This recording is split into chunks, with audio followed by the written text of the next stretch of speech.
तो चलिए फ्रेंड्स, शुरू करते हैं आज का अपनी क्लास को। और आज के इस लेक्चर में हम लोग बात करेंगे इंडियन इकोनॉमी 1950 टू 1990। आपको पता है जो हमारी 13 डेज की सीरीज चल रही है, उस सीरीज में हम लोग इंडियन इकोनॉमी का पहला चैप्टर कवर कर चुके हैं और आज हम जो है सेकंड चैप्टर कवर अप करेंगे। इस सीरीज में Indian economy and macro economics दोनों को 13 डेज में कंप्लीट करवाया जाएगा आपके सीबीएसई बोर्ड एग्जाम 2025 के लिए। हर चैप्टर का आपको वन शॉट मिलेगा एंड वन शॉट के साथ साथ जो भी आपको पढ़ाया जाएगा आपको उसके पीडीएफ नोट्स भी प्रोवाइड किए जाएंगे। एक बात क्लास में आपसे कहना चाहूंगा कि कुछ कुछ वन शॉट थोड़े लेंथी हो सकते हैं। उसका रीजन ये है कि मैं अपने वन शॉट में सारे टॉपिक, सारी बातें including NCERT question cover up करता हूं। ऐसा नहीं है कि मैंने केवल पढ़ा इंपॉर्टेंट टॉपिक एंड एग्जाम में हो सकता है ना कि उसके बाहर से आ जाए तो फिर आप एग्जाम में कर नहीं पाएंगे। मेरा पर्पस आपको पास करवाना नहीं है, मेरा पर्पस है कि आपके बोर्ड में अच्छे मार्क्स आए, आप 90 प्लस स्कोर करो। और 90 प्लस स्कोर आप तभी कर सकते हैं जब आप हर एक टॉपिक की नॉलेज रखते हो, हर एक टॉपिक का आपको ज्ञान हो। मैं अपने वन शॉट में सारे के सारे टॉपिक, सारे एनसीईआरटी क्वेश्चन, हर एक चीज कवर अप करता हूं और लाइन बाय लाइन रीडिंग के साथ, जिसकी वजह से वीडियो हल्की सी लेंथी हो सकती है, बट मैं इस बात की गारंटी देता हूं कि जो मैं पढ़ाऊंगा आपके पेपर में वही आएगा, उसके बाहर कुछ नहीं आएगा। आप हर एक क्वेश्चन कर सकते हैं, ठीक है। तो ऐसे ही हमारे स्टूडेंट्स थे जिन्होंने मुझ पर विश्वास किया और मुझसे काफी अच्छे से पढ़े। हालांकि ये मेरे ऑफलाइन के स्टूडेंट है, बट जैसा मैं आपको पढ़ा रहा हूँ ऐसा मैं इनको पढ़ाता हूँ एंड इन्होंने भी सीबीएसई में काफी अच्छा स्कोर किया है, 99 99 एंड ऐसे करके। हम पे एक स्लाइड और है, ये भी मेरे सीबीएसई के टॉपर्स है, ठीक है। इन सबकी डिटेल्स आप जिसकी भी चाहो मैं उसकी डिटेल्स आपको प्रोवाइड कर दूंगा। ऐसा सीन नहीं है हमारा जो बहुत जगह होता है ना कि बस फोटो दिखा दी और नाम बता दिया, बाकी डिटेल्स पूछोगे तो बताएंगे नहीं। मैं आपको हर एक स्टूडेंट की डिटेल दे सकता हूं। ये सारे के सारे मुझसे पढ़े हैं जिन्होंने 90 प्लस स्कोर किया है, ठीक है। तो चलिए समय को वेस्ट नहीं करते और अपने चैप्टर नंबर 2 इंडियन इकोनॉमी पे आते हैं। इस चैप्टर की क्या खास बात है कि ये चैप्टर 4 पार्ट्स को मिला के बना है। इस चैप्टर के 4 पार्ट है। इसमें सेक्शन नंबर 1 हम बात करेंगे प्लानिंग की, सेक्शन नंबर 2 बात करेंगे एग्रीकल्चर की, सेक्शन नंबर 3 बात करेंगे इंडस्ट्री की एंड सेक्शन नंबर 4 बात करेंगे फॉरेन ट्रेड की। ये अपने आप में एक काफी लेंथी चैप्टर है, जिसकी वजह से इस वाले वन शॉट के दो पार्ट बनेंगे, part A and part B. Part A में हम बात करेंगे इकोनॉमिक प्लानिंग की एंड एग्रीकल्चर की एंड इसी के बाद एक वीडियो और आएगी, आज ही आएगी, जिसमें हम लोग बात करेंगे इंडस्ट्री की एंड फॉरेन ट्रेड की। एंड ये चारों पार्ट मिला के आपका चैप्टर नंबर 2 अच्छे से कवर हो जाएगा, including your important and NCERT questions, ठीक है जी। तो चलिए समय वेस्ट नहीं करते, अपने सेक्शन नंबर 1 इकोनॉमिक प्लानिंग पे आते हैं। यहाँ पे बात करेंगे टॉपिक नंबर 1 इंट्रोडक्शन की। अब जरा समझना भाई, इस चैप्टर में हमें पढ़ना क्या है ओवरऑल। इस चैप्टर में हमको ओवरऑल ये पढ़ना है कि अंग्रेज अब जा चुके थे। अब अंग्रेजों के जाने के बाद देश की जो कमान थी वो देश के स्कॉलर्स के हाथों में, देश के पॉलिटिशियंस के हाथों में थी। और अब वो देश को किस प्रकार चलाएंगे, इस चैप्टर में हमको उसके बारे में जानना है कि आजादी के बाद 1950 या 47 से लेके 1990 तक देश की स्थिति क्या थी। तो जब देश आजाद हुआ 15 अगस्त 1947 को, आपको पता है देश आजाद हुआ, तो अब देश के लीडर्स के सामने हमारे जवाहरलाल नेहरू, महात्मा गांधी, सरदार वल्लभ भाई पटेल, लाल बहादुर शास्त्री, तो इन सभी देश के लीडर्स के सामने एक क्वेश्चन था कि अब हम अपने देश को डेवलप किस प्रकार करेंगे, क्योंकि हमने तो कभी देश चलाया नहीं, अब तक तो देश अंग्रेज चला रहे थे और अब देश हमको डेवलप करना है। तो याद रखिएगा, अगर किसी देश को डेवलप करना होता है तो सबसे पहले हमें चूज करना पड़ता है हम किस प्रकार के इकोनॉमिक सिस्टम को अपनाएंगे। इकोनॉमिक सिस्टम का मतलब होता है हम किस प्रकार की कंट्री को अपनाएंगे। There are 3 types of economic system. एक होता है कैपिटलिज्म, पूंजीवादी, जहां पे हर एक चीज प्राइवेट सेक्टर के कंट्रोल में होती है। दूसरा होता है सोशलिज्म, समाजवादी, जहां पे देश में हर एक चीज गवर्नमेंट सेक्टर के अंडर होती है।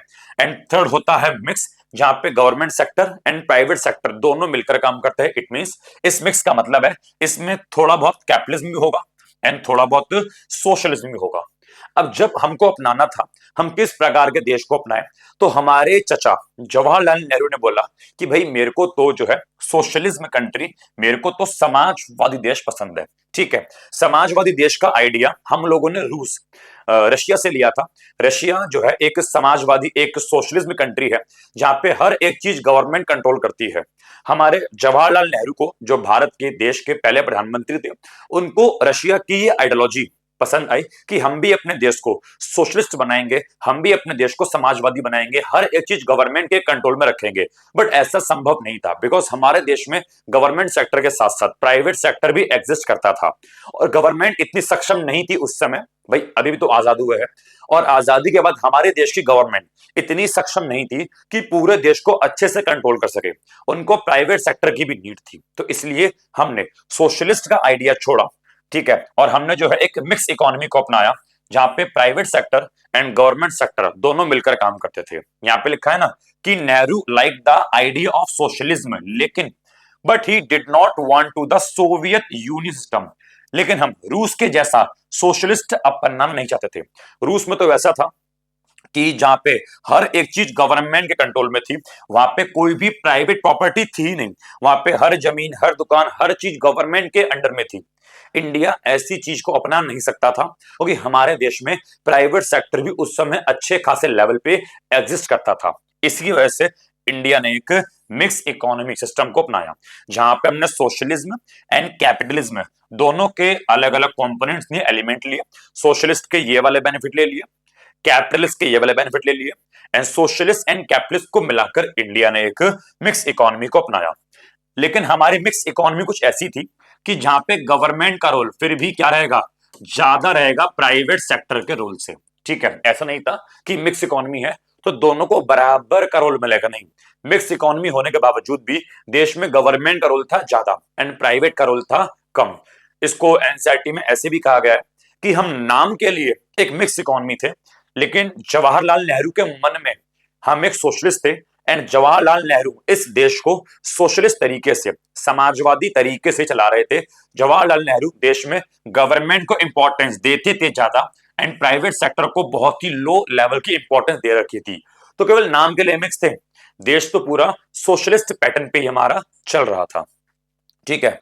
तो गवर्नमेंट सेक्टर ने जो है एक डोमिनेंट रोल प्ले किया, जबकि प्राइवेट सेक्टर को जो है बहुत सारे गवर्नमेंट रेगुलेशन के अंडर ऑपरेट किया जाता था।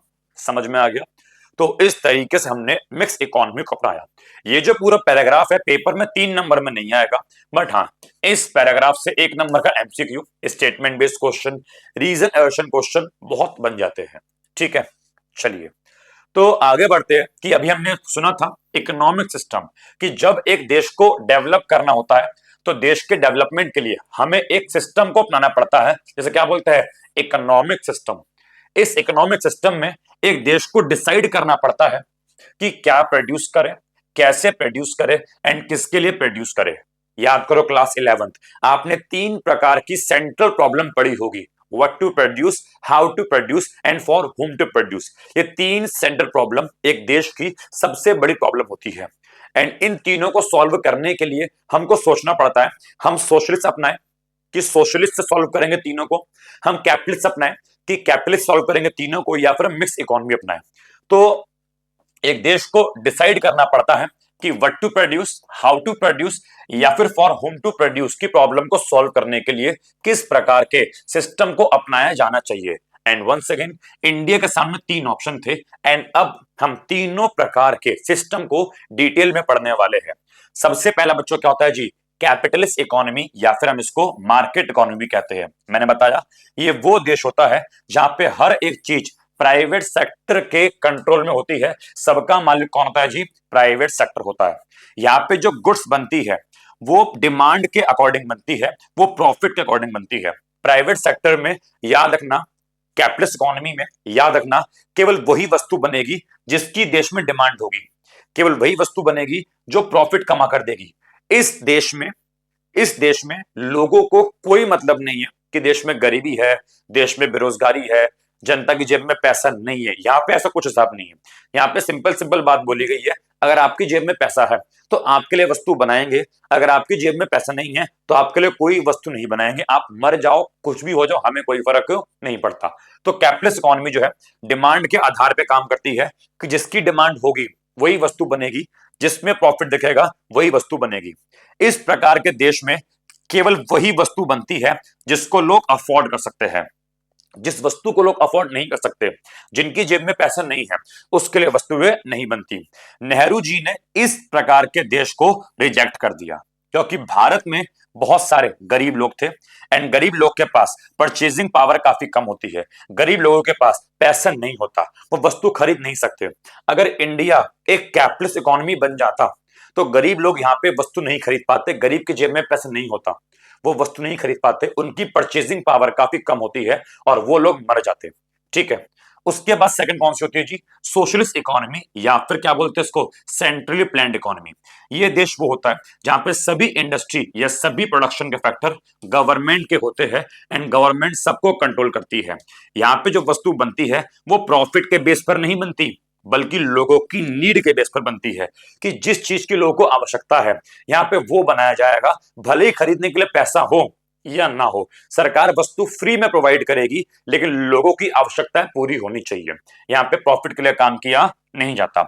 इस प्रकार के देश में इनकम का डिस्ट्रीब्यूशन भी इक्वली होता है। ठीक है, सबके पास बराबर का पैसा होता है, इनकम का डिस्ट्रीब्यूशन कैसा होता है जी? इक्वल होता है। लेकिन याद रखना, इस प्रकार के देश में जो इंडिविजुअल है उनके पास इकोनॉमिक फ्रीडम कम होती है। इकोनॉमिक फ्रीडम कम होने का मतलब है कि इस प्रकार के देश में वो अपनी डिजायर की, मेरे को ये चाहिए, मेरे को वो चाहिए, ऐसा नहीं। यहाँ पे केवल आवश्यकता वाली वस्तु मिलेगी, आपकी इच्छा वाली वस्तु नहीं मिलेगी। तो यहाँ पे आपको इकोनॉमिक फ्रीडम थोड़ी कम देखने को मिलती है। जैसे कि चाइना और क्यूबा जो है इसी प्रकार के देश है जो सोशलिस्ट इकोनॉमी सिस्टम को फॉलो करते हैं।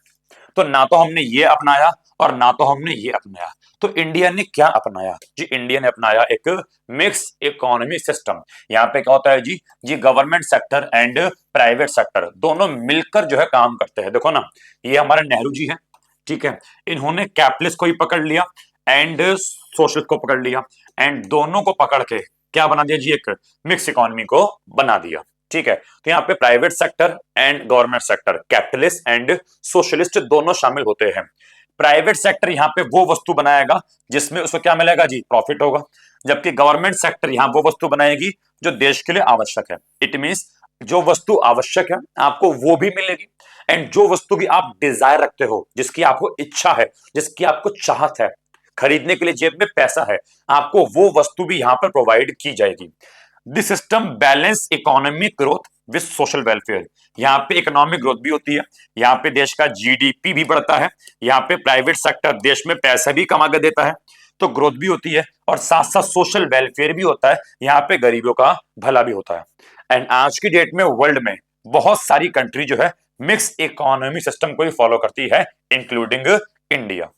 इस सिस्टम जो है, इस सिस्टम ने इंडिया को हेल्प करी किस चीज में? ग्रो होने में, कि इंडिया इकोनॉमिकली मतलब पैसों के मामले में ग्रो हो सके, इंडिया का जीडीपी बढ़े और साथ साथ सोशल नीड, आवश्यकताएं भी देश में पूरी हो सके। इसको क्या बोलते हैं जी? मिक्स इकोनॉमी, और ये इंडिया ने फॉलो किया। अब ये जो भी मैंने आपको पढ़ाया, कैपिटलिस्ट, सोशलिस्ट, मिक्स्ड, याद रखना पेपर में इसके ऊपर क्वेश्चन बन जाता है। इसके ऊपर वंस अगेन मैंने कई बार एमसीक्यू देखे हैं एंड स्पेशली रीजन और असर्शन वाले एमसीक्यू इस टॉपिक के ऊपर देखे गए हैं, तो काफी अच्छे से पढ़ना एंड इनके ऊपर पेपर में डिफरेंस भी पूछा जा सकता है। चलिए आगे बढ़ते हैं थर्ड पॉइंट पे, थर्ड टॉपिक पे, इकोनॉमिक प्लानिंग।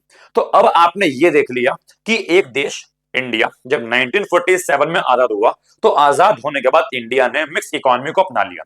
मिक्स इकोनॉमी क्या होता है ये भी मैंने आपको समझा दिया। अब इकोनॉमी को अपनाना ही सफिशिएंट नहीं था, देश को आगे चलाने के लिए अपने को प्लानिंग करनी पड़ती है। फॉर एग्जांपल आप कुछ भी काम करते हो, आप प्लानिंग करते हो ना कि यार पहले ये करेंगे, फिर ये करेंगे, फिर ये करेंगे, फिर ये करेंगे। इसी प्रकार जब एक देश को आगे बढ़ाते हैं, एक देश को आगे चलाते हैं, तो देश में भी लोग प्लानिंग करते हैं, उसे बोलते हैं क्या? Economic planning.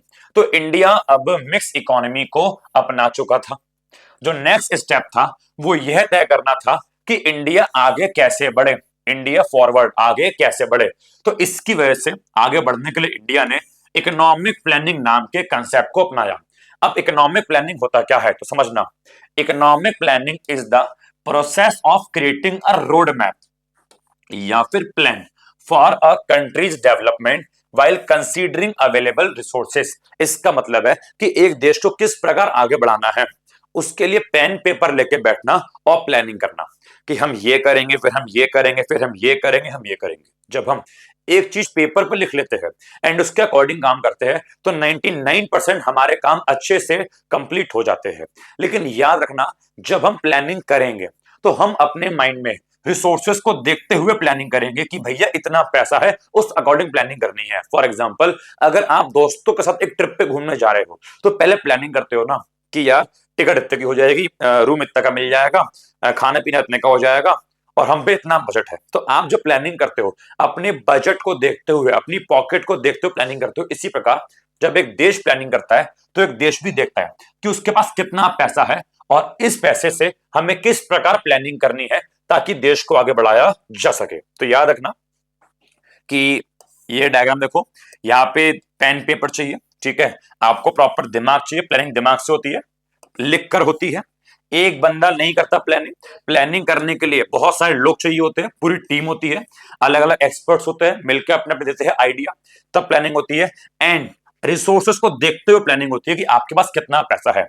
तो रिसोर्स को देखना है, पूरी एक टीम चाहिए, दिमाग होना चाहिए एंड पेन पेपर पे लिख के प्रॉपर तरीके से प्लानिंग होनी चाहिए। एंड इंडिया ने प्लानिंग को बनाने के लिए, प्लानिंग को आगे बढ़ाने के लिए एक संस्था की स्थापना करी जिसका नाम क्या बोला जी? Planning commission. Yes, planning commission Bharat में एक संस्था थी जो कि अब नहीं है। ये संस्था इसलिए बनाई गई थी आजादी के बाद कि देश को आगे बढ़ाना है तो भैया प्लानिंग तो करेंगे। तो प्लानिंग करने के लिए भारत सरकार ने एक संस्था बना दी कि भाई अब इस संस्था का काम है देश को आगे बढ़ाने के लिए प्लान बनाना। ये संस्था प्लान बना बना के देगी एंड उसको हम लोग जो है फॉलो करेंगे। प्लानिंग कमीशन जो है बच्चों 5-5 साल के प्लान बनाता था जिसको हम लोग क्या बोलते हैं जी? 5 ईयर प्लान। ऐसा नहीं है ना कि पूरे आगे तक का प्लान एक बार में बन जाएगा, नहीं, छोटे छोटे टाइम का प्लान। कि फॉर एग्जांपल आज प्लान बनाया, अब इसको 5 साल तक फॉलो करेंगे, फिर 5 साल बाद एक और प्लान बनाया, अब उसको नेक्स्ट 5 साल तक फॉलो करेंगे, फिर एक और प्लान नेक्स्ट 5 साल। तो इंडिया में 5-5 साल के लिए प्लान को बनाएंगे जिसको हम लोग क्या बोलते हैं जी? जिसको हम लोग 5 ईयर्स प्लान या हिंदी में पंचवर्षीय योजना भी कहा जाता है। ठीक है, तो बात करते हैं प्लानिंग कमीशन की। आप एक पिक्चर देख सकते हो, ये नेट से निकाली है मैंने। यहाँ पे प्रॉपर लोगों की टीम बैठी है, अलग अलग फील्ड के एक्सपर्ट्स बैठे हैं एंड ये सब मिलकर क्या कर रहे हैं जी? प्लानिंग कर रहे हैं। एंड ये प्लानिंग कहां कर रहे हैं जी? प्लानिंग कमीशन में कर रहे हैं। तो इंडिया ने 15 मार्च 1950 को जवाहरलाल नेहरू की चेयरमैनशिप के अंडर एक संस्था का निर्माण किया जिसको प्लानिंग कमीशन बोला।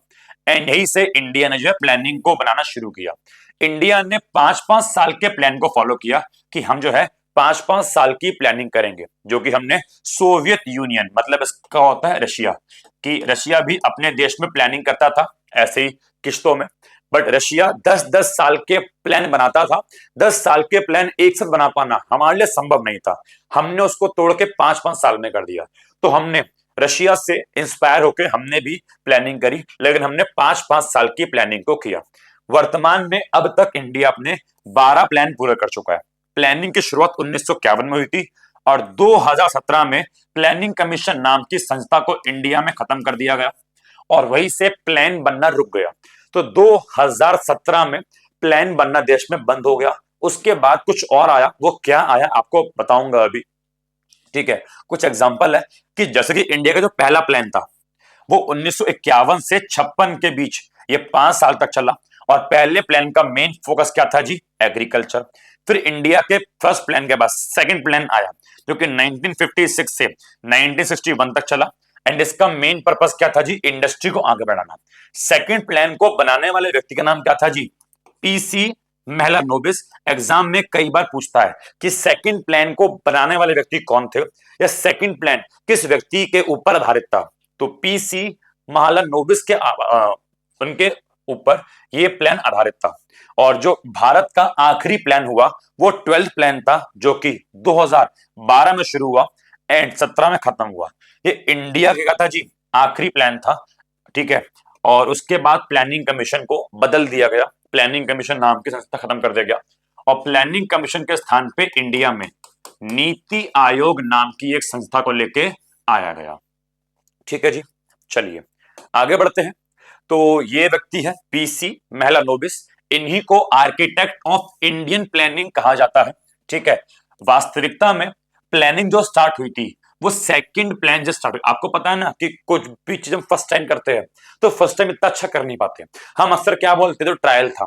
तो पहला प्लान जो हमने अपनाया वो हमने हालांकि अच्छा अपनाया था, बट हमने उसको ट्रायल का नाम दे दिया कि फर्स्ट प्लान था, ये ट्रायल था।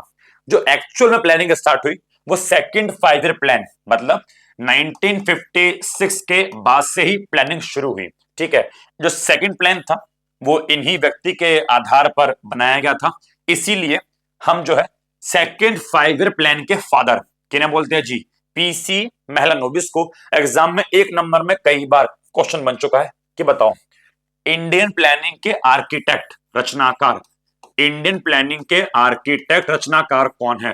तो इंडियन प्लानिंग के आर्किटेक्ट कौन है जी? प्रसन्नता चंद्रा महलानोबिस। ठीक है, उसके बाद बात करते किसकी? नीति आयोग की। आपको पता है कि प्लानिंग कमीशन को रिप्लेस कर दिया गया किसके द्वारा? नीति आयोग के द्वारा। इस नीति NITI की फुल फॉर्म है, एग्जाम में पूछ चुका है। फुल फॉर्म क्या है इसकी? National institute for transforming India आयोग। ठीक है, 1 जनवरी 2015 को नीति आयोग आया था एंड इसी समय प्लानिंग कमीशन को देश में खत्म कर दिया गया। जो नीति आयोग का चेयरपर्सन होता है वो देश का प्रधानमंत्री होता है एंड इस समय करंट में वर्तमान में देश के प्रधानमंत्री कौन है जी? नरेंद्र मोदी। तो नरेंद्र मोदी जी इस समय नीति आयोग के कौन है जी? चेयरमैन है, चेयरपर्सन है। ठीक है, उसके बाद सेकंड टॉपिक हमारा था types of goals in plan. अब हम जो प्लानिंग कर रहे हैं, 5-5 साल के प्लान बना रहे हैं, तो उसमें हमारे 2 प्रकार के उद्देश्य होते हैं। एक होता है जनरल प्लान जिसको हम लोग क्या बोलते हैं जी? Long term plan. और एक होता है स्पेसिफिक प्लान जिसको बोलते हैं जी शॉर्ट टर्म प्लान। हमने जो 5-5 साल के प्लान बनाए थे ना, 5 ईयर प्लान, बच्चों उसको बोलते हैं शॉर्ट टर्म प्लान या स्पेसिफिक प्लान। लेकिन कुछ प्लान ऐसे भी होते हैं जो लगभग लगभग हम 20 साल या उससे और अधिक समय के लिए बनाते हैं, उन्हें क्या बोलते हैं जी? Long term plan. तो शॉर्ट टर्म प्लान नॉर्मली 5 साल के होते हैं और लॉन्ग टर्म प्लान नॉर्मली 20 साल या उससे अधिक समय के होते हैं। पहले बात करते हैं लॉन्ग टर्म प्लान की। लॉन्ग टर्म प्लान का फोकस जो होता है वो ओवरऑल डेवलपमेंट पे होता है, वो किसी एक पर्टिकुलर सेक्टर पे नहीं होता। फॉर एग्जाम्पल आप यहां देखो, हमने जो ये 5-5 साल के प्लान की बात करी, तो हर प्लान में हमारा फोकस एक पर्टिकुलर सेक्टर पे था। कि पहले प्लान में हमारा फोकस केवल एग्रीकल्चर पे था, सेकंड प्लान में हमारा फोकस केवल इंडस्ट्री पे था। तो जब हम स्पेसिफिकली किसी सेक्टर की बात करें तो उसको बोलते हैं 5 ईयर प्लान या फिर शॉर्ट टर्म प्लान। लेकिन जब हम ओवरऑल डेवलपमेंट की बात करें कि यार एक सेक्टर नहीं पूरे देश के डेवलपमेंट की बात करेंगे, तो क्या बोलते हैं उसको जी? उसको बोलते हैं लॉन्ग टर्म प्लान। यहां पे हम ओवरऑल डेवलपमेंट की बात करते हैं। These goals are plan for a long period, ये लंबे समय के लिए नॉर्मली 20 साल या उससे अधिक समय के लिए अपनाए जाते हैं। हम इनको पर्सपेक्टिव प्लान भी कहते हैं। ठीक है, या फिर हम इनको कॉमन गोल्स भी कहते हैं। और ये आपके 4 कॉमन गोल्स हैं कि GDP growth, modernisation, self reliance and equity. इनको मैं आगे पढ़ाऊंगा। तो ये हमारे क्या है जी? ये जो हमने 4 पढ़े, GDP, modernisation, self reliance and equity, इनको क्या बोलते हैं जी? जनरल प्लान या फिर लॉन्ग टर्म प्लान या फिर पर्सपेक्टिव प्लान या फिर कॉमन गोल। ये किसी एक पर्टिकुलर सेक्टर के लिए नहीं है, ये पूरा ओवरऑल देश के लिए। कि जीडीपी बढ़े तो पूरे देश का बढ़े, आधुनिक हो तो पूरा देश आधुनिक हो, हम सेल्फ रिलायंस आत्मनिर्भर हो तो पूरा देश आत्मनिर्भर हो, इक्विटी समानता आए तो पूरे देश में आए। यहाँ पे ओवरऑल डेवलपमेंट की बात होती है। जबकि स्पेसिफिक प्लान, ये वो प्लान है जो शॉर्ट ड्यूरेशन के लिए बनाए जाते हैं, नॉर्मली 5 साल के लिए, इसलिए हम इनको 5 ईयर प्लान कहते हैं। ये प्लान स्पेसिफिक सेक्टर पर फोकस करते हैं, जैसे कि क्या? केवल एग्रीकल्चर पर ध्यान देंगे, या केवल इंडस्ट्री पे ध्यान देंगे, या केवल इंफ्रास्ट्रक्चर पर ध्यान देंगे। ठीक है, जो 5 ईयर प्लान है, हम ऐसा मानते हैं कि जो लॉन्ग टर्म प्लान है, इन लॉन्ग टर्म प्लान को जो बेस प्रोवाइड करता है वो कौन करता है जी? 5 ईयर प्लान। तो वही लिखा है, हम ऐसा मानते हैं जो 5 ईयर प्लान है एक बेस, एक आधार प्रदान करता है किसको जी? लॉन्ग टर्म प्लान को। जब छोटे छोटे प्लान पूरे करेंगे तभी तो जाकर पूरा एक ओवरऑल डेवलपमेंट हो पाएगा। तो short term plan is the base for long term plan. तो बताओ types of goals in plan अगर पेपर में आए कर लोगे? जी हाँ, कर लेंगे। चलिए, उसके बाद जो हमारे कॉमन गोल्स हैं, मैंने आपको कहा था ना कि ये जो कॉमन गोल्स हैं इनको आगे पढ़ेंगे। एंड यस, इनको पढ़ना काफी इंपॉर्टेंट भी है क्योंकि ये एग्जाम में 100% आते ही आते हैं। ठीक है, तो पढ़ते हैं कॉमन गोल्स। पहला जीडीपी ग्रोथ, दूसरा मॉडर्नाइजेशन, तीसरा सेल्फ रिलायंस एंड चौथा इक्विटी। ये चारों के चारों बहुत ही ज्यादा इंपॉर्टेंट है। आप देख सकते हैं इनको मैंने अच्छे खासी लेंथ में एक्सप्लेन कर रखा है, क्योंकि पेपर में अगर ये आया तो कोई एक पूछेगा और 3 से 4 नंबर में पूछेगा, तो इसको तो पढ़ना बहुत ही ज्यादा जरूरी है। तो चलिए सबसे पहले बात करते हैं किसकी, जीडीपी ग्रोथ की। भाई जीडीपी ग्रोथ का मतलब क्या होता है? तो जब एक देश की प्रोडक्शन करने की क्षमता बढ़ जाती है, जब एक देश गुड्स एंड सर्विस को प्रोड्यूस करता है, उसके प्रोडक्शन करने की जो एबिलिटी है, जो क्षमता है, वो बढ़ जाती है, उसे क्या बोलते हैं जी, इकोनॉमिक ग्रोथ। याद रखना, अगर एक देश का जीडीपी ज्यादा है तो समझ जाना वो देश काफी स्ट्रांग है। अब यूएसए अमेरिका, यूएसए का जीडीपी पूरे वर्ल्ड में सबसे ज्यादा है एंड इसीलिए वो पूरे वर्ल्ड में सबसे अधिक शक्तिशाली और एक स्ट्रांग कंट्री माना जाता है।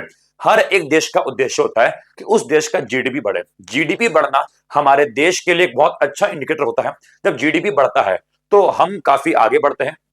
जब जीडीपी बढ़ता है तो देश में रोजगार बढ़ता है, देश में गरीबी कम होती है, देश में लोगों का स्टैंडर्ड ऑफ लिविंग बढ़ता है, देश में हर एक चीज अच्छे लेवल पे होने लग जाती है। और इसलिए हमारा सबसे पहला पर्पस क्या है जी, देश की जीडीपी ग्रोथ को बढ़ावा देना। और जीडीपी बढ़ने का मतलब क्या होता है जी, गुड्स एंड सर्विस का प्रोडक्शन बढ़ना। आगे बोलता है ग्रोथ कैन बी अचीव्ड। अब ये जीडीपी बढ़ेगा कैसे, ये प्रोडक्शन बढ़ेगा कैसे, गुड्स एंड सर्विस ज्यादा कब बनेगी? तो growth can be achieved, goods and service ज्यादा तब बनेगी बाय एक्सपेंडिंग रिसोर्सेज, कि या तो आपके देश में रिसोर्स ज्यादा हो, देश में ज्यादा फैक्ट्री होगी तो प्रोडक्शन ज्यादा होगा, अच्छा ट्रांसपोर्ट होगा तो प्रोडक्शन ज्यादा होगा, अच्छे बैंक्स होंगे तो लोन जल्दी मिलेगा, प्रोडक्शन ज्यादा होगा, एक्सेट्रा। तो पहला, या तो आपके देश में क्या हो, रिसोर्सेज ज्यादा हो, और दूसरा या फिर आपकी प्रोडक्टिविटी अच्छी हो। देखो दो चीज है, या तो आपके पास ज्यादा पैसा हो तो आपका डेवलपमेंट हो सकता है, गुड्स एंड सर्विस बढ़ सकते हैं, और दूसरा अगर ज्यादा पैसा नहीं है तो आपके काम करने की क्षमता ज्यादा हो, कि आप 8 घंटे काम कर रहे हो, आप 8 घंटे नहीं, आप 12 घंटे काम करो एंड प्रोडक्शन को ज्यादा करो। तो पहला, या तो आपके पास रिसोर्स अच्छे हो, और अगर रिसोर्स ज्यादा अच्छे नहीं है तो फिर आपकी क्षमता अच्छी हो, आपकी प्रोडक्टिविटी इंप्रूव हो। तो इन दो चीज के माध्यम से, रिसोर्सेज के माध्यम से एंड प्रोडक्टिविटी के माध्यम से एक देश की जीडीपी को बढ़ाया जा सकता है।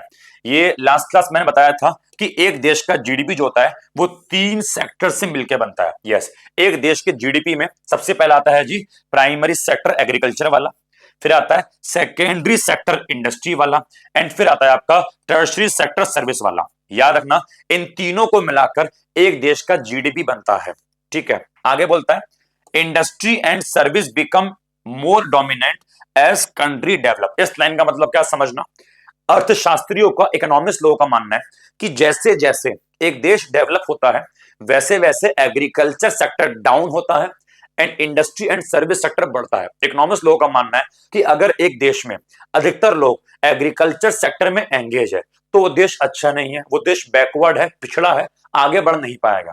अगर एक देश को आगे बढ़ना है, डेवलप करना है, तो एग्रीकल्चर सेक्टर कम होना चाहिए and industry and service sector ज्यादा होना चाहिए। ठीक है जी, और इसके ऊपर क्वेश्चन भी है जो मैं भी आपको आगे पढ़ाऊंगा, एनसीईआरटी क्वेश्चन है, इंपॉर्टेंट है, इस स्लाइड में मैंने आगे डाल रखा है। तो बोलता है कि अगर आप चाहते हो एक देश का जीडीपी बढ़े, एक देश ग्रोथ करे, तो इंडस्ट्री एंड सर्विस सेक्टर आपके डोमिनेंट होने चाहिए, ये ज्यादा पावरफुल होने चाहिए, ठीक है, आपके एग्रीकल्चर सेक्टर के कंपैरिजन में। एंड लास्ट पॉइंट आपका बोलता है the goal of economic planning.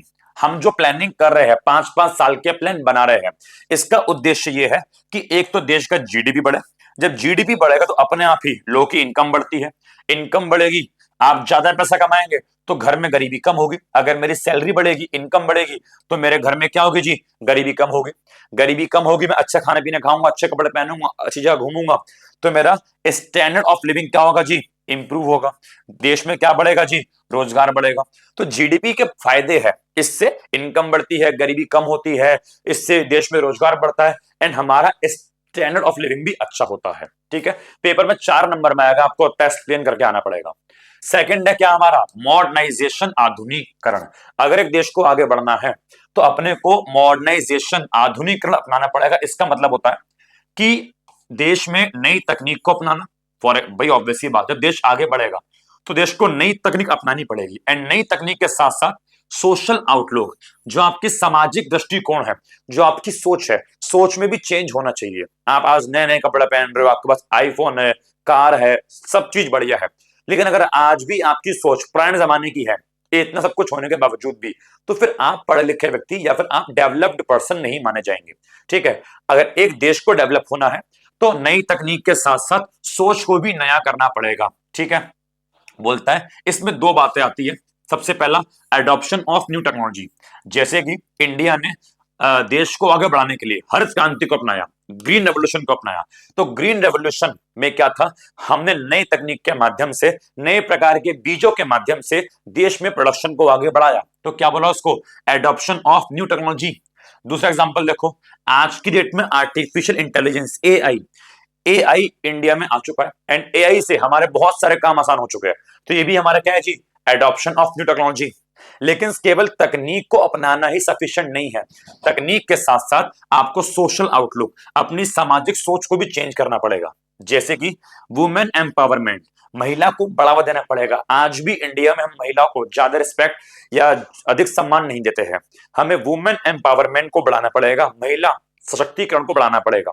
ठीक है, हमें जो है महिला को भी पुरुष की तरह, चाहे फिर एजुकेशन हो या जॉब हो या फिर लीडरशिप हो, हमें इक्वल अवसर देने की नीड है। हम अक्सर एजुकेशन में, जॉब में, ये लीडरशिप में महिलाओं को दबा देते हैं, ये नहीं चलेगा। हमें महिलाओं को पुरुष की तरह समान अपॉर्चुनिटीज प्रोवाइड करनी चाहिए। ये था कि आपका मॉडर्नाइजेशन, आप इतना एग्जाम में लिख आएंगे, 3 नंबर में, 4 नंबर में काफी है। उसके बाद क्या आता है जी, सेल्फ रिलायंस, आत्मनिर्भरता। ये क्या होता है जी, ये कहता है कि एक देश को जब डेवलप होना है तो डेवलप होने के लिए उसको आत्मनिर्भर भी होना पड़ेगा। इट मींस अपनी आवश्यकताओं के लिए दूसरे लोगों पे डिपेंड ना होना, दूसरे देश पर डिपेंड ना होना। सेल्फ रिलायंस का मतलब है जब एक कंट्री अपनी नीड को बिना किसी पर डिपेंड हुए पूरा कर लेती है। फॉर एग्जाम्पल, खाना खुद बना रहे हैं, पैसा मशीन खुद की है, तकनीक खुद की है, दूसरे देश पे डिपेंड नहीं होना पड़ रहा, तो क्या बोलते हैं इसको, आत्मनिर्भरता। इंडिया चाहता था कि जैसे जैसे देश आगे बढ़े, हम क्या हो जाए जी, आत्मनिर्भर हो जाए, हम अपनी आवश्यकताओं के लिए दूसरे देश के सामने हाथ ना फैलाए। ठीक है, इंडिया ने पहले 7 5 ईयर प्लान तक, इट मींस पहले 5 ईयर प्लान से लेके 7th 5 ईयर प्लान तक, तो वही बोल रहा है कि पहले 5 ईयर प्लान से 7th 5 ईयर प्लान तक इंडिया ने इस उद्देश्य को, इस गोल को, सेल्फ रिलायंस पर काफी जोर दिया। हमने उन वस्तुओं के इंपोर्ट को बिल्कुल रिड्यूस कर दिया जिसको हम लोग डोमेस्टिकली खुद अपने देश में प्रोड्यूस कर सकते थे। कि अगर मैं अपने देश में कार खुद बना सकता हूं तो बाहर से कार में क्यों मंगाऊं, अगर अपने देश में फर्नीचर खुद बन सकता है तो बाहर से फर्नीचर क्यों इंपोर्ट करें। तो बाहर से हमने इंपोर्ट बंद कर दिया और अब वस्तुएं हमें खुद अपने देश के अंदर ही बनानी थी। ठीक है, ये पॉलिसी को अपनाना इंडिया के लिए काफी आवश्यक भी था, ऐसा नहीं है हमारा मन कर रहा था। भाई, इस पॉलिसी को अपनाना हमारे लिए इंपॉर्टेंट भी था, आवश्यक भी था। क्यों, ताकि हम फॉरेन इंटरफेरेंस को, विदेशी हस्तक्षेप को रोक सके हमारे देश के अंदर। फॉर एग्जाम्पल, अगर मैं अमेरिका से कोई हेल्प लेता हूं, अब मैं उसका तो वो बन गया ना, एक कर्जदार की, मैंने उससे हेल्प ली है। अब अमेरिका से मैंने हेल्प ले रखी है, अब कल को अमेरिका मेरी पॉलिसी में कुछ इंटरफेयर करेगा तो मैं उसको नहीं कर सकता मना। वो क्या बोलेगा, याद याद है इंडिया, तुमको मैंने हेल्प की थी, तुमको मैंने पैसे दिए थे, अब हमारी हेल्प करो। तो अगर मैं किसी पे डिपेंड हो जाऊंगा तो कल को वो हमारे काम में इंटरफेयर करेगा। फॉर एग्जाम्पल, अगर मैंने अपने दोस्त से 1 लाख रुपए उधार ले लिए, अब अगर वो मेरी लाइफ में इंटरफेयर करेगा तो मैं उसको नहीं कर सकता मना। अगर मैं मना करूं तो क्या बोलेगा, ला 1 लाख मेरे वापस कर। तो अगर हम दूसरे देश पे डिपेंड होंगे तो वो इंटरफेयर करेगा, तो दूसरा देश इंटरफेयर ना करे, इसलिए हमने उन पे डिपेंड होना छोड़ दिया। ठीक है, लिखा है दिस पॉलिसी वॉज क्रूशियल, आवश्यक थी ताकि हम जो है फॉरेन इंटरफेरेंस से बच सके एंड दूसरे देश पर अपनी डिपेंडेंसी को कम कर सके। ठीक है, फॉर एग्जाम्पल, हम स्पेशली जो है खाने के लिए दूसरे देश पे डिपेंड थे, यूएसए पर डिपेंड थे खाने के लिए। यस, हमारे देश में उस समय एग्रीकल्चर का प्रोडक्शन काफी कम होता था, हम अपनी आवश्यकताओं के लिए दूसरे देश पे डिपेंड होते थे, हम यूएसए पर डिपेंड थे। तो इस चीज को कम करने के लिए हमने इस पॉलिसी को अपनाया। एग्जाम्पल लिखा हुआ भी है, की एग्जाम्पल वॉज इन 1965। 1965 में जब इंडिया का पाकिस्तान के साथ वॉर चल रहा था, तो इस वॉर को रोकने के लिए यूएसए बीच में आया एंड यूएसए ने इंडिया को धमकी दी और बोला कि इंडिया, अगर तुमने पाकिस्तान के साथ युद्ध को बंद नहीं किया, हम तुम्हें खाना बेचना बंद कर देंगे। अब उस समय इंडिया के पास खाना था भी नहीं, ठीक है, हमें खाने की बहुत नीड थी। तो अब हमें मजबूरी में यूएस की बात माननी पड़ी कि अगर हमने युद्ध बंद नहीं किया तो देश में खाना नहीं आएगा, देश के लोग मर जाएंगे। तो हमें मजबूरी में यूएस की बात माननी पड़ी। क्यों? बिकॉज हम उस पर डिपेंड थे। लेकिन वही से ये बात हमको दिल पे लग गई कि यार हम यूएस पे खाने के लिए डिपेंड थे, जिसकी वजह से आज हमें पाकिस्तान से युद्ध बंद करना पड़ा। अदरवाइज हम जीत जाते एंड पाकिस्तान का नामो निशान नहीं होता। तो ये बात दिल पे लग गई एंड उसके बाद हमने क्या करा कि नहीं यार, खाना देश में खुद ही बनाएंगे, ठीक है, और हमने सेल्फ रिलायंस की पॉलिसी को अपनाया। बताओ जी, ये टॉपिक समझ में आ गया? जी हाँ, आ गया होगा। एंड उसके बाद लास्ट टॉपिक क्या है जी हमारा? इक्विटी, समानता। भाई इक्विटी या समानता का मतलब है कि reducing income inequality and uplifting weaker section of society, कि देश में जो आय की समानता है अमीर और गरीब के बीच, उस असमानता को कम करना।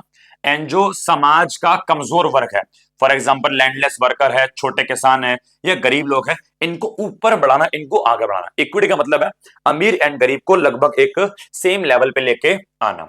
Just having a growing economy is not enough.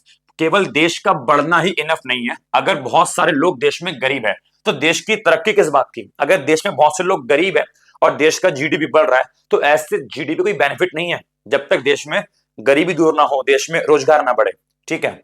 The goal of equity is to narrow the gap between rich and poor. समानता का उद्देश्य क्या है? अमीर एंड गरीब के बीच गैप कम हो एंड देश के हर एक व्यक्ति को, हर एक पर्सन को अपनी बेसिक नीड पूरी हो सके। जैसे कि हर एक व्यक्ति के पास खाना है, रहने के लिए घर है, अच्छी एजुकेशन है, अच्छा स्वास्थ्य है, तभी कहा जाएगा कि एक देश में क्या है जी? समानता है। The government promotes equity through taxation. सरकार टैक्स के माध्यम से, अमीरों पर टैक्स लगा के, महंगी वस्तुओं पर टैक्स लगा के एंड गरीबों को सब्सिडी प्रोवाइड करके जो है समानता के उद्देश्य को प्राप्त करती है। बट इनके बावजूद भी इंडिया में आज भी क्या है? काफी हाई लेवल पे असमानता है, अभी भी देश में इक्विटी प्राप्त नहीं हो पाई है। तो अल्टीमेटली बोलता है कि इक्विटी का मतलब क्या है? अमीर गरीब बराबर हो सके, ठीक है, लोगों का स्टैंडर्ड ऑफ लिविंग इंप्रूव हो सके एंड साथ साथ देश में सोशल जस्टिस, हर व्यक्ति को प्रॉपर तरीके से सामाजिक न्याय भी मिल सके। तो चारों गोल आपके बहुत इंपॉर्टेंट है, एग्जाम में आ जाते हैं, ठीक है। आगे बढ़ते हैं। अब ये जो है हमारा सेक्शन नंबर 1 खत्म होने वाला है। इसमें 2 एनसीईआरटी क्वेश्चन बहुत इंपॉर्टेंट है। पहला क्वेश्चन ये है कि अगर हम देश में मॉडर्नाइजेशन को अपनाते हैं तो मॉडर्नाइजेशन एज ए ऑब्जेक्टिव, उद्देश्य के रूप में, क्या ये रोजगार के सामने कॉन्ट्राडिक्शन पैदा करता है? इट मींस क्या मॉडर्नाइजेशन एंड एम्प्लॉयमेंट जनरेशन एक दूसरे के ऑपोजिट काम करते हैं? तो जी हाँ, इसका आंसर है यस, कि मॉडर्नाइजेशन, ठीक है, कभी कभार देश में जॉब को कम करता है। मतलब यह है, अगर आप मॉडर्नाइजेशन को बढ़ाओगे, अगर आप आधुनिकरण बढ़ाओगे, तो देश में एम्प्लॉयमेंट जो है कम हो जाएगा। ये बात सही है। भाई मॉडर्नाइजेशन का मतलब होता है नई मशीन या नई तकनीक के माध्यम से देश में प्रोडक्शन को बढ़ाना। अब जब आप नई तकनीक और नई मशीन के माध्यम से देश में प्रोडक्शन को बढ़ाओगे तो ऑब्वियस सी बात है बहुत सारे वर्कर अपनी जॉब खो देंगे। बिकॉज अब उनके बदले कौन काम कर रहा है जी? मशीन काम कर रही है। तो मशीन की हेल्प से पढ़ाएंगे बोल रहा हूं, मशीन की हेल्प से काम कराएंगे तो लोगों की जॉब जो है वो चली जाएगी। एग्जाम्पल भी दिया है कि अगर एक फैक्ट्री में 50 वर्कर पहले काम करते थे, लेकिन अब नई मशीन आ गई और नई मशीन के आने की वजह से अब केवल 20 लोग ही काम करते हैं, तो 30 लोगों ने तो अपनी वहां पे जॉब खो दी ना। बोलो। और ऐसी प्रॉब्लम अक्सर इंडिया जैसे देशों में पाई जाती है जहां पे लोग मेनली जॉब पर डिपेंड होते हैं, जहां पे जो है मैनुअल वर्क की नीड होती है। और जब आधुनिकीकरण होता है तो वो मैनुअल वर्क वाला काम कौन करता है जी? ये काम मशीन करती है एंड इन लोग को क्या हो जाती है जी? इन लोग की जॉब चली जाती है। समझ में आ गया जी? ओके। एंड सेकंड क्वेश्चन जो मैंने आपसे कहा था कि एक देश के डेवलपमेंट के लिए एग्रीकल्चर सेक्टर का कम होना चाहिए and industrial and service sector का ज्यादा होना चाहिए, इसके ऊपर प्रॉपर एक एनसीईआरटी क्वेश्चन है। क्या बोलता है? Is it necessary that the service sector should contribute maximum to GDP of an economy? क्या आवश्यक है कि एक देश के डेवलपमेंट के लिए देश के जीडीपी में सर्विस सेक्टर का योगदान सबसे अधिक होना चाहिए? तो बोलता है answer, it is generally true. आमतौर पर ऐसी होता है कि जैसे जैसे एक देश डेवलप करता है तो service sector become the biggest contributor to GDP. कि जैसे जैसे एक देश आगे बढ़ता है तो सर्विस सेक्टर जो है सबसे बड़ा योगदान देता है किसके अंदर? देश के जीडीपी में। कि एज अ कंट्री डेवलप, जब कंट्री बढ़ती है तो कंट्री पहले एग्रीकल्चर से शिफ्ट कहां होती है? इंडस्ट्री पे। कि सबसे पहले एग्रीकल्चर का योगदान ज्यादा था, फिर कुछ समय बाद इंडस्ट्री का योगदान ज्यादा हो गया, एंड लास्ट में अब सर्विस सेक्टर का योगदान क्या है जी? ज्यादा है।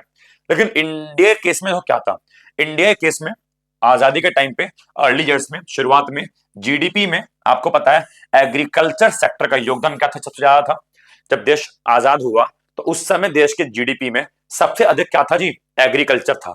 लेकिन जैसे जैसे समय बढ़ा, हम 1950 से लेकर 1990 तक पहुंचे, तो 1990 में हमने ऑब्जर्व किया कि अब सर्विस सेक्टर जो है एक लार्जेस्ट कंट्रीब्यूटर बन चुका है, even before the industry sector fully develop. आप समझो, नॉर्मली सबसे पहले ये बढ़ता है, उसके बाद ये बढ़ता है, और उसके बाद ये बढ़ता है।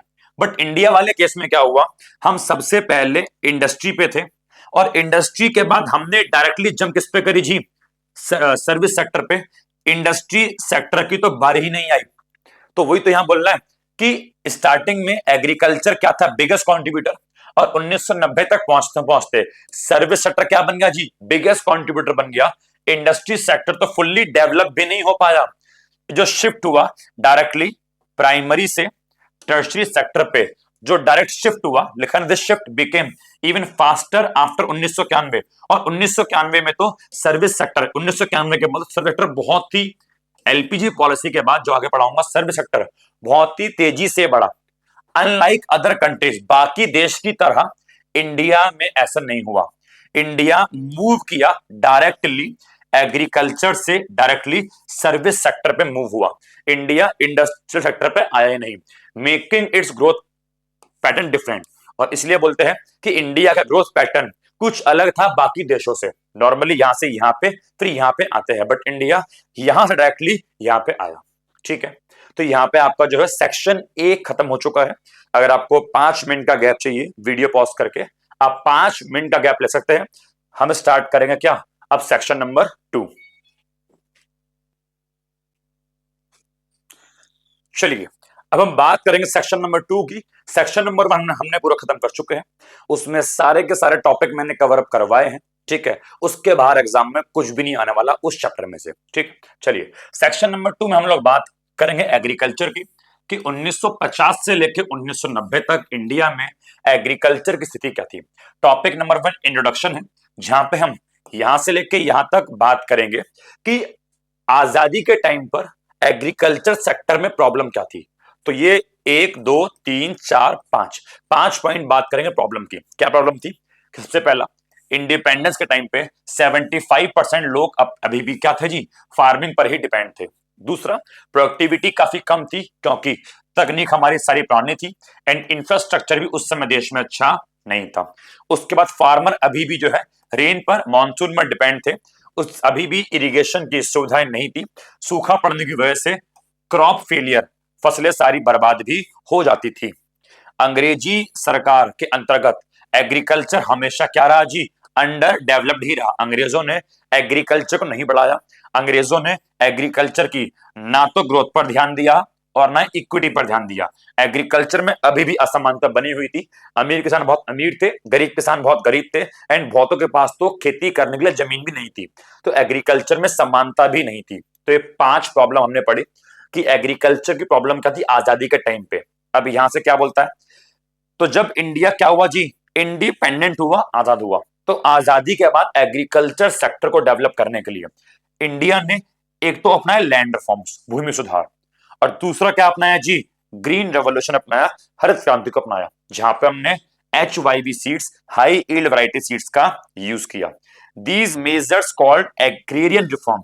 हमने जो भी लैंड रिफॉर्म अपनाया या जो भी ग्रीन रिवॉल्यूशन, हरित क्रांति को अपनाया, इनको इकट्ठा हम लोग क्या बोलते हैं जी? Agrarian reform. It means agricultural reform, जिसकी वजह से इंडिया फूड ग्रेन के मामले में क्या बन गया जी? आत्मनिर्भर हो गया। जहां पर हम पहले खाने के लिए अमेरिका पर डिपेंड थे, अमेरिका से खाना आता था। इन प्रकार के सुधार अपनाने के बाद अब इंडिया खाने के मामले में क्या बन गया जी, सेल्फ सफिशिएंट बन गया, आत्मनिर्भर बन गया। इवन अब हम खाना उगाने के साथ साथ एक्सपोर्ट कर रहे थे, दूसरे देश को खाना हम लोग जो है भेज रहे थे। ठीक है, तो बोलता है एग्रीकल्चर की ग्रोथ के लिए हमने जो भी पॉलिसी या इनिशिएटिव अपनाए वो दो टाइप के थे। पहला क्या है जी, लैंड रिफॉर्म, जिसको हम लोग इंस्टीट्यूशनल रिफॉर्म बोल सकते हैं। एंड सेकंड क्या है जी, ग्रीन रेवोल्यूशन, जिसको हम लोग टेक्नोलॉजिकल रिफॉर्म या फिर न्यू एग्रीकल्चर स्ट्रेटेजी भी कहते हैं। अब ये लैंड रिफॉर्म क्या है, ठीक है, या फिर इंस्टीट्यूशनल रिफॉर्म क्या है, इसको समझते हैं। इसका मीनिंग मैं अभी आपको पढ़ाऊंगा, पहले आप इसके मेजर्स को या टाइप्स को समझो। देखो भाई, लैंड रिफॉर्म क्या होता है? लैंड रिफॉर्म का मतलब होता है जमीन से संबंधित सुधार करना। आपको पता है अंग्रेजों के टाइम पे जमीन में बहुत गड़बड़ी हो चुकी थी। अंग्रेजों ने छोटे किसान से जमीन छीन छीन के जमींदार को जमीन का मालिक बना दिया था, जो एक्चुअल में जमीन के मालिक थे भी नहीं।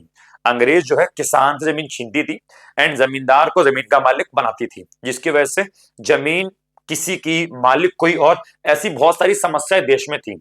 तो इसको ठीक करने के लिए आजादी के तुरंत बाद भारत सरकार ने लैंड रिफॉर्म्स को अपनाया, भूमि सुधार को अपनाया।